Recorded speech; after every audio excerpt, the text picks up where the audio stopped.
તો માવઠાની આગાહી વચ્ચે ખેડૂતોને અપીલ। રાજકોટના ગોંડલ યાર્ડમાં જણસી ન લાવવા અપીલ કરવામાં આવી છે। ગોંડલની આવક ડુંગળીની આવકમાં જરૂરિયાત મુજબ કરવા સૂચના આપવામાં આવી છે। માવઠાની આગાહી વચ્ચે યાર્ડનું તંત્ર સતર્ક જોવા મળી રહ્યું છે। વેપારીઓને જણસીઓને સુરક્ષિત સ્થળે રાખવા સૂચના આપવામાં આવી છે। તો માવઠાની આગાહી વચ્ચે યાર્ડનું તંત્ર સતર્ક જોવા મળ્યું।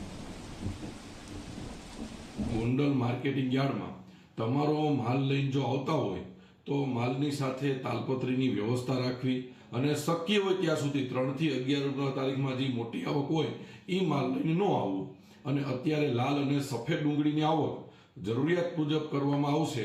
એ ઉપરાંત ગોંડલ માર્કેટિંગ યાર્ડમાં જેટલા ખેડૂતોનો માલ અત્યારે બહાર પડ્યો છે એને આપણે અત્યારે વેપારી ભાઈઓને સૂચના આપી દીધી છે કે તમારો માલ જેટલા છાપરામાં જગ્યા છે ત્યાં અંદર ખસેડી લેવો, કારણ કે મહા મહેનતે પકાવેલો આપણો માલ પલળે અને નુકસાની જાય એવું ન થાય।